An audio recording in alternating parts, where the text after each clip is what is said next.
everyone, welcome back to Linux Weekly, daily Wednesdays where we sit back, relax, take that midweek break, talk about some of the fun things going on in the world of Linux and open source. I'm Venn Stone, joined every week by Jill Bryant. We were just talking about paint with extra steps, but more on that in just a minute. Yes. Plenty coming up on the show today. I'm going to tell you about a little tiny PC that I really liked, and we get the loss of 486. Got to pour one out for that. Windows is not open sourced. Well, I should say Microsoft is open source, not one, but two things. One's really weird. It's a flashback from the DOS ages, and a little bit of an explanation about like what's going on with those USB holes. You want to look at that? Not just the hole itself, but like the bonus holes that you're going to find when you inspect. What's up? What's new? I was talking beginning of the show. I'm just kind of hacking together a Franken-mouse. Why? Because I had like multiple parts in I got a bunch of these mice. I got a bunch of Alcom Huges. Why? Because I use these things. I use them for work, and I'm not violent with them at all. I just wear out micro switches, and I really do use the entire mouse because I got all these buttons mapped. And it gets kind of wild sometimes because I don't think they test some of these buttons very thoroughly. They're like, how many times is somebody going to hit the page down button? All the time. Thousands of times. Why? Because I got that mapped to an undo function to eventually resolve. They wear out. I got to change them out for parts. So I changed out one part and I put it back in the wrong thing, and then it just this cascades. So I got a little Franken-mouse right now, but it's perfect. It's perfect. It's working. It's great. And got some exciting news this morning when I woke up. Got an email from DHL, and they're like, something's on your way from Razda. Yay. Any idea? No idea. Anybody tell me anything? Nobody's told me anything. Got a clue. So we'll find out. Probably from Tom. Tom likes to do that. I'll end up with something. I'll get emails like, oh, yeah, by the way. I should. So stick around. That'll be here tomorrow. And I'll be like, hey, I got a thing. It could be stickers for all I know. It should be fun. Joe Bryant, what's new with you? Yeah. You guys went to the Renaissance Fair? Yeah, we sure did. The Pleasure Fair? Yes. Which makes it sound dirty? No. Yeah, it does. The Pleasure Fair. I guess it does. Even it being invented in the 60s. It don't matter, man. It don't matter what generation. You could be like, hey, you want to go to the fun house? You're like, that sounds good. Hey, you want to go to the Pleasure Fun House? You're like, wait a minute, what? What's going on with that? That doesn't. Yeah. So Steve Husband was once again the talk of the Shire at the Renaissance Pleasure Fair here in Southern California last Saturday. And by the way, the Southern California Renaissance Pleasure Fair is the largest in the country, and it's what started Ren fairs. So it's a big deal. I mean, this Ren fair is literally the size of small theme parks. So it's very impressive, and it takes a long time to get through it all. But like last year, he wore a peasant costume that he made, and it had a unique twist and was very whimsical. He wore a bird's nest on top of his head, complete with real twigs, painted eggs, and a fake crow that he engineered to flap its wings. Well, this year, he painted bird poop on the back of his peasant top. And yes, it looks accurate. He used white tissue and special paint to make it look like bird poop. So it really did. And people thought he had bird poop on his back, which was ironic because he had a bird on his head. No, he had done that on purpose. And he would, after people would see his bird on his head and his costume, he would turn his back and ask people at the fair, has my bird pooped on me yet? And often their response would be something like, no, my lord, you are clean. And they would laugh. So that was always fun. And Steve also made a really cool cast iron looking skillet out of plastic that he hung from his pants because reasons an iron skillet would have pulled his pants down. So he created a lightweight plastic one. And he painted egg residue in the pan, like what would happen when you cook an egg in it, and would tell people that the eggs on his head that the bird laid were breakfast for the morning. And everyone got a kick out of that. And many people took pictures with him, and they would They would call him Bird Brain. I think that was the number one term for his costume going around. And he got lots of gifts from the Ren Fair workers and attendees who would tell him best costume at the fair. And it's really a magnificent costume full of whimsy that stood out. So fun in a crowd of 20,000 people dressed in their finest Renaissance period costumes. And I am just really proud of him. He took his costume to the next level. And there are a lot of pics and videos of his costume at Ren Fair posted in our live shows and Discord chat. So take a look at that. It's just amazing. What was the best thing you saw at Ren Fair? Oh boy, probably. One of my favorite things is all the costumes that people have, and not just Renaissance period, but the fairy costumes as well, which are amazing. And there is usually a giant Ent from Lord of the Rings, like giant trees walking around, and I love those guys. Although I didn't see them this last weekend. Maybe the hand of the Ent wives. Yeah. The Ents. But just the amazing costumes. It seems like every year they get better and better and better. And what was really fun is people handing out gifts. So people would get trinkets off like Amazon and Temu and hand out little gifts to people when they had good costumes. And that's kind of a new development. It apparently came from a TikTok meme.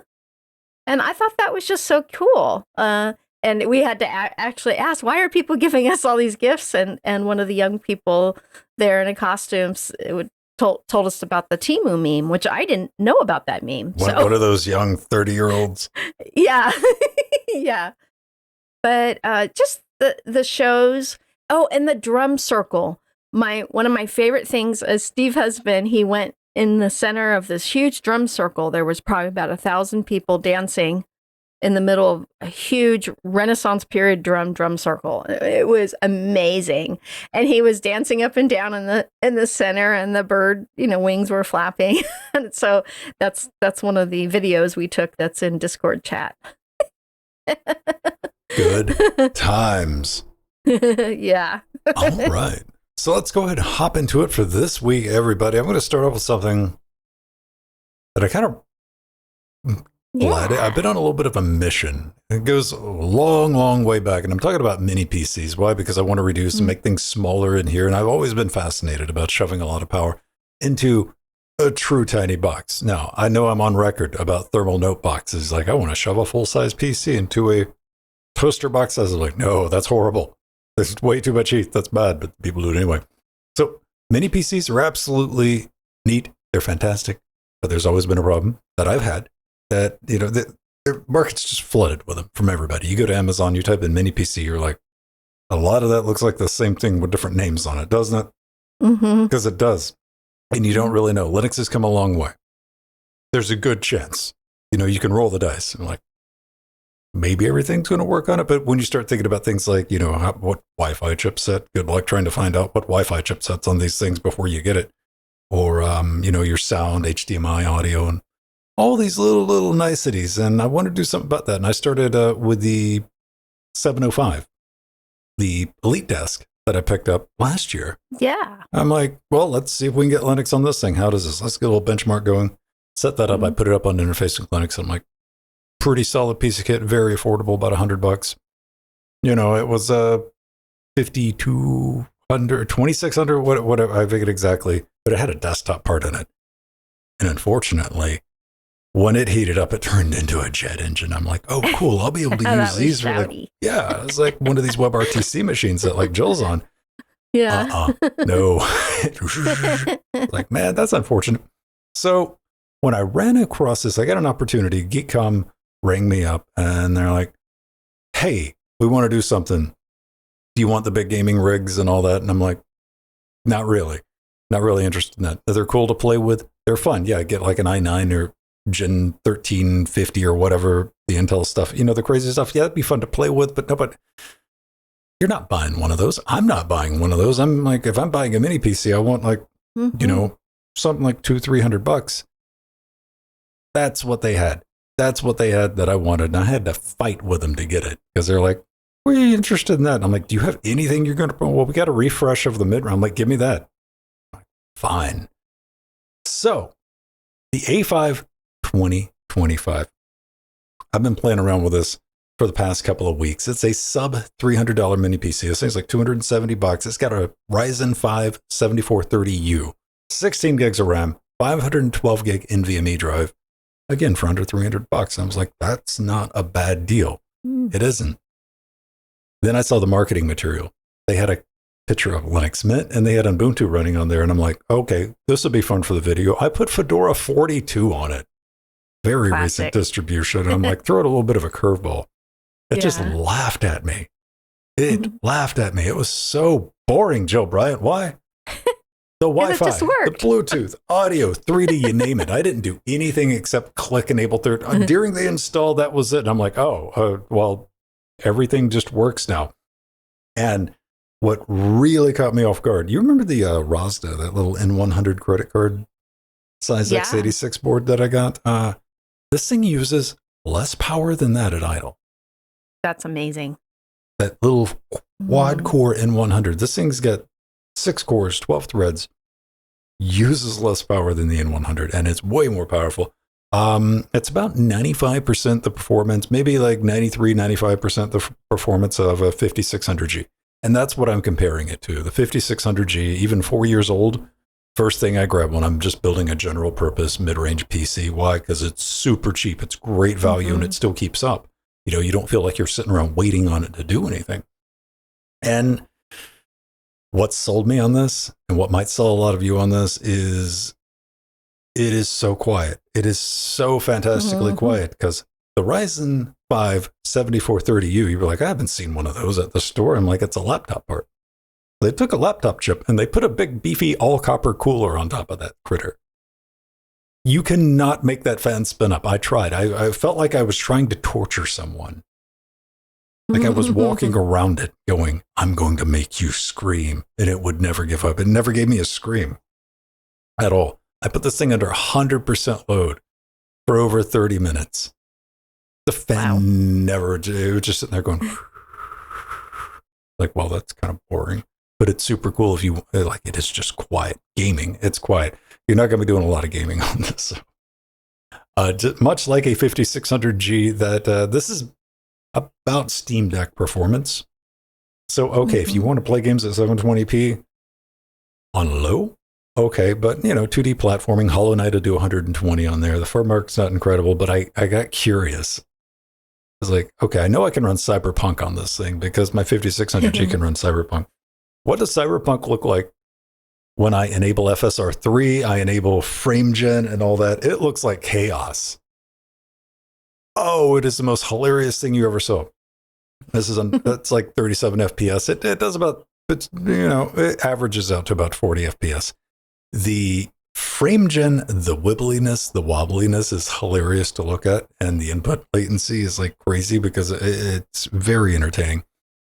Not really playable, but most importantly, it can run Crysis. So there you go. You can get a Crysis machine. 53 FPS at 720p. That's with the graphics on good, though. Graphics it does look nice. On good. So I want to tell everybody about that. If you're looking for a desktop mini PC from a company that's been around, KEEKOM's been around since like 2003. They've been doing this for a long time. And it's got the USB-C connector monitor hole things in the back too. 2 of those. So if you want to plug in like a, I plugged in my little 1080p display. It's got 2 HDMI out. Plenty of places to put the video out there. Solid desktop PC. Yeah, for $300 and quiet, that's worth it. Yeah, a lot quieter than our HP Elite Desk 705. Yeah. Yeah. Way faster too. Significantly faster. Yeah.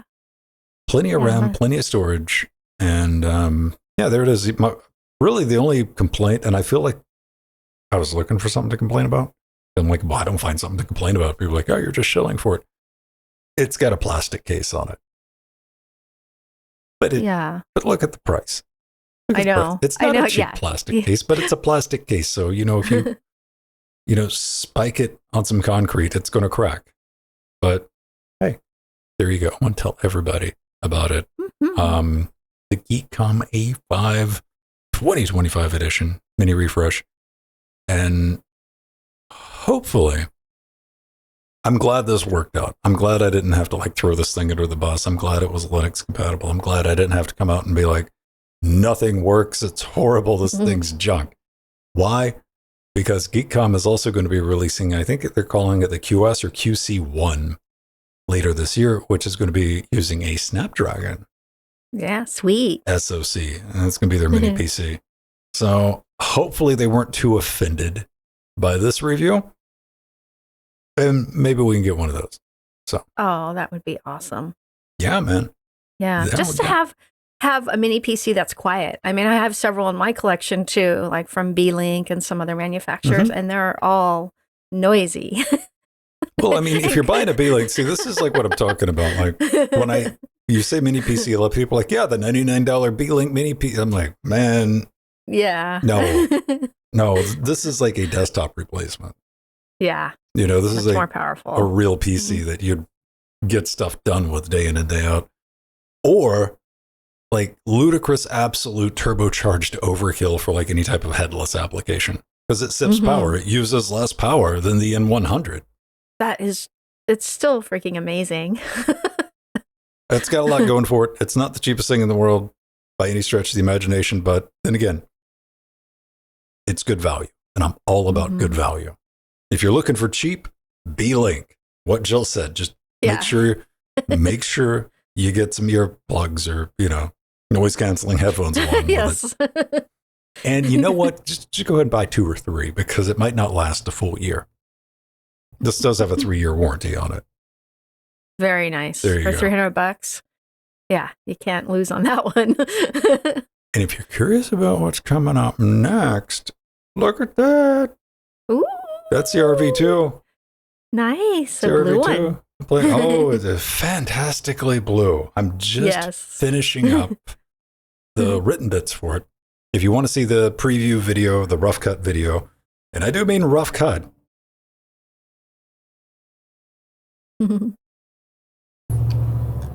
I'm not joking around when I say rough cut. This is like, you get the idea. It's beginning, middle, and end of the video. It still needs all the color correction, all the sparkly bits, and, the extra niceties that are added. But I put that up for the patrons over on Interfacing Linux if you want to see, the information's there. The sparkly paint job is not. That's up probably Monday. I will put that out public for everybody. About 8 minutes long, full write-up. Very fascinating, very, very good value, very affordable. I was talking about that in the pre-show. That thing starts at $40, and that's an octo-core RISC-V board with dual NVMe on it, and an official version of Ubuntu that even has a desktop that I absolutely tried. It's in the videos. just do the thing. So there we go.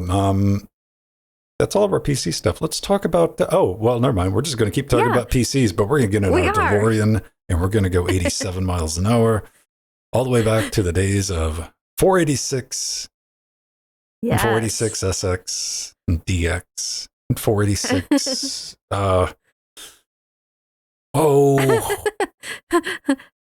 66 megahertz and 33 megahertz and I remember the 100, everything in between. I remember the 100 and megahertz. Like they came later, 122s or like 130s, like the oddball ones, dude. Like yeah. So back in 2012, Linus Torvalds, the wonderful creator of Linux, announced the removal of i386 support from the Linux kernel. And that was amazing back then, because guess what? Linus created the Linux kernel on his 386. So that was a big deal. And now with the upcoming release of Linux kernel 6.15, the 36-year-old i486 processor created in 1989, and the first Pentium processors, their support will be removed from the Linux kernel. Linus Torvalds states, I really get the feeling that it's time to leave i486 support behind. There's zero real reason for anybody to waste 1 second of development effort on this kind of issue. And you know what? It's really true that very few people are running the modern day Linux kernel on these old machines, and it reduces maintenance, overhead for the Linux kernel developers, and time spent on compatibility issues. So it actually does make sense. So now the minimum supported x86 CPU has been updated to the original Pentium P5 or newer. And I'm just it always does make me sad when things are removed from the Linux kernel, especially support for those old machines.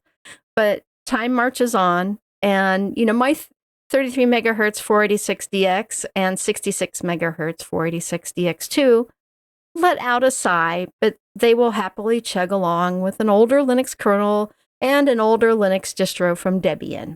So they are happy and still have lots of Linux love. Dude, I love some of the middle gym. This is actually like old enough to where people, they want to do the thing. It's like it's built into them. They're like, well, I want to complain about this. I'm like, no, you really don't. They're like, but I'm supposed to complain about it. I'm like, not really. Yeah. Like, what if I got it online? What about security? I'm like, get real. Yeah. This is true. Yeah. Even the smallest, tiniest single board computer is faster than a 486 now. So it was bound to happen. I was just amazed that it's 36-year-old. It just makes me feel old, Venn. 36 doesn't seem too bad. It seems like it's been longer than that. But, like maybe 10 years, maybe a decade ago, you could get away with like a legitimate argument, like, well, there's like embedded, because people were still printing 486 CPUs for embedded systems, because, relatively low power. And, VIA was still pumping these things out, and they would end up in things like, Western Union machines and places like, just like, we're like, what? And they were like, they had to make a little thin client. Yeah. Didn't need a fan on them, and they'd run DOS. And like, even that's been gone, because like now that has went the way of ARM, and we don't have to worry about it. So it's been around. There's no practical reason. It's not Itanium, is all I'm saying. Yeah. And I'm sure BSD will have it supported forever until the end of the day. Absolutely. And there will be just Linux distros out there. There are ones that specifically made for 486 that will still continue on. Yeah. They might not have the newest Linux kernel, but they'll still be updating the software. Well, I've never understood that. Finally, I think we're coming back around to it. We're starting to see it done right. Because like for a minute there was like, let's see the newest version of Linux I can shove on this poor old hardware. Yeah. Like, why do that? Why do you want to do that? And now it was like, well, and I'm seeing more interest in like, what was it like installing period correct operating systems? I'm like, there you go. There you go. Yeah. That's the right way to go about it. I did put Tiny Core Linux on one of my 486s, and it ran pretty well, actually. Man, I couldn't tell you. I think the last time I had a 486, I had repurposed it for like writing smart cards or something like that. Oh, okay. It was like scraping the spare. I was like, what do I have it here that'll boot into DOS? No, it wasn't even DOS, dude. I was running DSL on the thing. Yeah. I was running that before Tiny Core. So after floppy. Yeah. Strange times. I wonder what is the last version of Windows that runs on 46? XP? Did XP support? No, I think I got up to 98 running on it one time. Yeah, it's been a while since I thought about that then. And T4, yeah, the early NT kernels would run on it, I think. Yeah, because they deprecated 486 2004 or 5 or something like that. Yeah. Yeah, I don't 2000. know. Yeah, if you know, drop me a comment below the video and we will take a look. But we want to stick on that topic of Windows because a while back, Windows is like, hey man, we're switching to Linux. I'm like, wait, what? Look at it and we're like, you mean Linux, air quotes around it. Windows subsystem for Linux. It's been open sourced. Yes. Kinda. Now, I saw this over on the Microsoft blog, and I immediately remembered sitting around like 20 years ago, like wondering that myself, like, will Microsoft ever go that Linux route? Like port the kernel to Linux, maybe create their own X server. Like, what's stopping them from doing it? That's never going to happen. I knew that was never going to happen, but it was fun to sit and think about. And during that time, Microsoft just got more Microsofty, but they've kind of mellowed out a little bit, and things have changed quite a bit, especially yesterday when they announced this. Windows subsystem for Linux is, it was a step in the right direction. It lets you do a bunch of Linux things on the Windows, and it's completely open source now. And by completely, I mean kinda, because LX Core Sys, which is the kernel side driver bits for WSL version 1, isn't. So we're going to call this half open source. And you think like, WSL 1, that was kind of neat, man, because it, attempted all the integration stuff. Like, let's tie Linux into Windows and make it some Akira monster. And to my understanding, WSL2 is more or less just like a VM. Well, maybe I'm not as excited about that, but it is MIT licensed. And on top of that, the WSL thing, kind of neat. Kind of neat. Not what I played with, though. Not what I downloaded and played with, because I didn't have a Windows machine, and that seems like Linux with a bunch of extra steps. I know people are really happy and pleased. People using Windows, voluntarily using Windows, like it, and people stuck using Windows are big fans of WSL. So I'm glad that's there. That's going to get a lot more people involved in the project. Nothing but good. However, if you grew up in the DOS ages, you knew about edit. Edit. That was the thing you used. That's how you edited your autoexec.bat config.sys. You made your boot disk. You needed to check out an actual README. Edit. Muscle memory is probably still there. You don't have to think about it. You probably just type edit right there on the keyboard. It'll feel just right. They decided to open source that too. Yeah, that's pretty cool. And it works under Linux. It does. This is it's in Rust now because we got to do everything in Rust. Hey, it doesn't need any extra crates or anything. It's just one application. You fire it up, and I didn't remember the hotkeys the first time. I had to touch the keyboard twice in order to open file, because I was like, what was it? Was it shift? And I was like, oh no, Alt F. All right. Yep.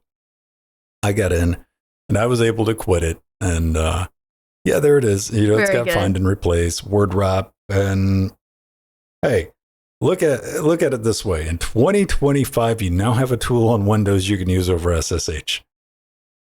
Yep. There you go. There you go. And I was just thinking that, DOSBox even included the Linux commands for directories and whatnot. So since now that it's open source, they'll probably put some of the Linux commands in edits. Or make a fork of it. A bit for nutty DIR. back in the day. Yeah, I guess people don't really deal with that right now because nobody uses DOS isn't really used anywhere. But in the mid to late 90s, DOS was still part of your life. You were running DOS, applications were running DOS, spent time in DOS. So the DIR LS back and forth, just trying to split those two off, and all my DOS knowledge, directory layouts and stuff. The only time I see that these days is when I'm watching a YouTuber do the things. But that's pretty cool. In the case insensitive. That's what I thank God for Unix and Linux, because it's case sensitive, and that's what it should be. Insensitive case spaces. As anybody who's ever had to batch convert a bunch of Windows stuff over to Linux, this is something you run into more often than not. At least let me just speak for me. For game engines, and there'll be an open source reimplementation of a game engine, and all the data files will be in all caps or something like that. Mm-hmm. And And we're like, no, we've decided to make the engine work and they all got to be in lowercase. And like, you have to go learn. Like, let me change it. Like, why didn't you just make it what it was? And they're like, whatever. And they'll have spaces and like, it's just a bunch of fun stuff to go play with. So that's good. We got open source WSL2 or 1. I'm still not 100% on that, whichever one it is. Anyway, there's a GitHub repo for that. And there's a GitHub repo for edit. Go ahead and download edit, launch it in a terminal and go, I remember that, and close it and never use it again because you got nano. Yeah. I don't need no stinking config.sys or autoexec bat anymore. But if you're on Windows, man, like, all right, hey, you finally got a text editor that's not poop. Maybe you've already had one. I genuinely don't know. I'm just guessing. So edit's back on the menu, boys. There we go. Jill looked up a little bit of a question, which is, it's always great. It's good to be curious. You're looking at something and you're like, what are these for? Yeah. What are their holes for? So have you ever wondered what the 2 square holes are used for on the metal, the duck bill of your USB flash drives? Well, now let me be very clear. When I first read just the first little bit in the show notes, I thought we were finally, because I've been a proponent of children-shaped USB, because not USB shapes like children's toys, like babies' toys. Instead of this rectangle, I believe like USB 4 should have been a triangle. Oh, yeah. So there is zero confusion. And that's USB 5 had to be a perfect square, all right, as you were. No problem. So there's the 2 square holes in the metal duck bill of your USB flash drives. Well, I had actually discovered this many years ago, but kind of forgot about it and realized, it's nice to have a good refresher on this. And I thought it might be nice to share for those who don't know and have always wondered. These holes are not only important for stability, but they house a locking mechanism. The locking mechanism engages with spring-loaded retention clips on the USB female port you plug it into. And this ensures a secure connection and prevents the flash drive or cable from slipping out easily, especially when plugged into USB ports that are placed in odd places or directions where gravity and the weight of the USB flash drive, you can get some big ones these days, it might pop out say it's underneath a case or something, and it might come out. Oh yeah, Apple is famous for putting USB flash drive holes on the bottom of things. So, there you go. So it's just really interesting, and I hadn't thought about it in a while. And I'm like, because I occasionally will look at my flash drives that I put a Linux distro on and look at the holes and like, how do those come into fruition? And yes, they're a locking mechanism. So next time you install the latest Linux distro from a USB flash drive, you will be grateful that the Linux bits transfer correctly because of this locking mechanism. And say you have a cute cat and this kitty can't pull it out in the process. In fact, I directly experienced this, and it's one of the reasons I wanted to bring this up. My black cat Frodo bit one of my flash drives recently when I was installing Ubuntu 25.04 on one of my Dell Optiplex rigs I use for testing distros, and it didn't budge, and he was pulling at it with his teeth. and the flash drive's still good.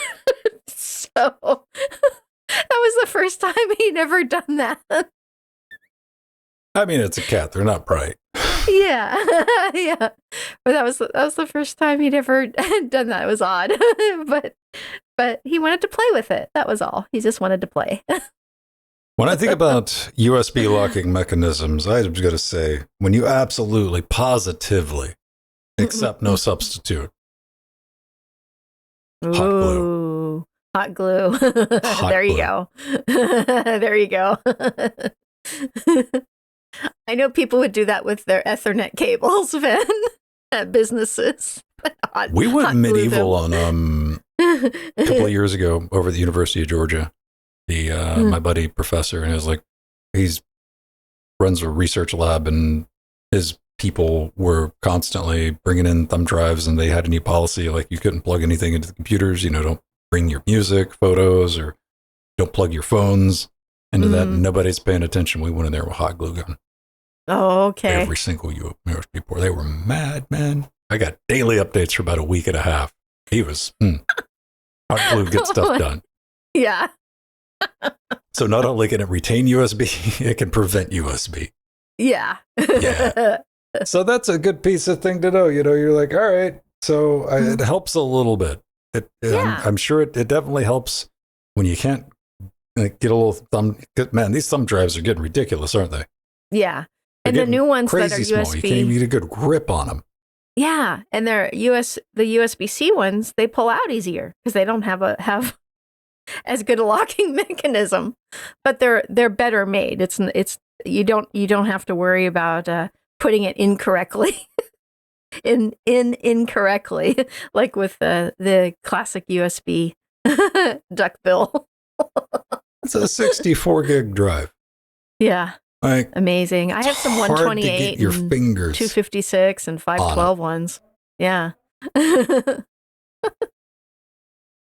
And yeah, they make ones that are literally the size of the USB port. I have one that's so I've lost it before because it's so small. I lost it in the port because I didn't see it was still there because it was so small, because it sinks in and it just has a little plastic ridge out of the hole. Yeah, they're tiny. They're absolutely microscopic these days, and which I guess is good to some extent, but that's where that extra grip comes from. I want you to think about that, because they're always nice and smooth too. There's no finger textures on the side of these things, because you'd never pull them out, would you? Yeah. All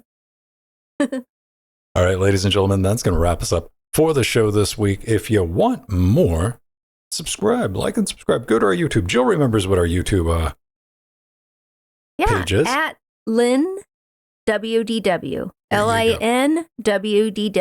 Linux Weekly Daily Wednesdays. You can definitely find it over on linuxgamecast.com. If you're curious, we talked about Saturday, Denuvo, easy anti-cheat, and all the other bad, nasty things. Well, Denuvo has the coolest trick it can pull on you if you switch your Proton versions, which I talked about this because I ran into this with Devil May Cry. I know I've talked about it. I don't know if on this show, but I talked about it a couple of years ago, and I was like, this is still a problem. It's quite unfortunate. But this is where you can find all of your weekly, daily Wednesdays, going back video versions for quite some time. If you want to get in touch with us, smash that contact button, fam. We got an email address. It does say no reply at Linux Gamecast. But above that, it does say it's a valid email address. And yes, it is checked regularly. So send it our way, or just leave a comment below the video here or on Patreon. Yes, that's right. Patreon.com/Linux Gamecast. Everything's kind of under one umbrella. How we do this. You get access to our Discord, show notes, and you can play games with us on Tuesdays, Fridays, Thursdays. Bunch of other things we throw in there. You get a live and uncut version of this show. I know most people, you can't make it live. You don't want to deal with Twitch and all that. I put it in a podcast for you, MP3, and just sync it up, RSS feed, done with it, or you can just watch the live and uncut version over on YouTube. We do thank you for your support. So we're going to put your name in the credits because you're awesome like that. And when I say name in the credits, that means that music's about to show up because it's time to press the button. Yeah, and thank all the different levels on our patronage, including our advisor, Artheron, who's in chat now. Our executive producers, Barbara and Scott, Atomic, 12345, KR Ducky, our Chicago Kicks Mules, Gloria Sagrel, Basil, Empty, our Sea Monsters, Treggy, Vera Tenuta, our Death Notes, Mir PPC, who's in chat now, Oil of Hope. No, I'm sorry. Mir is a chairling. But you're also a Death Note. No, I'm teasing you, Mir. Ladies and gentlemen, boys and girls, middle of the week, still a couple more days to battle, so get out there, have a good time, have some fun with it, and we will see you next time. Jordan and Sandra will be back tomorrow night for some more Baldur's Gate. I'll be back on Friday with my TM2 crew. We're going to be rocking and rolling, playing the hottest, freshest Trackmania maps, followed by some RPG insanity, and of course, Saturday, Linux Gamecast right here, 8 p.m. Yes. Stop in, say hello. We might say moo back. You never know. Bye, everybody. Have a great rest of your week.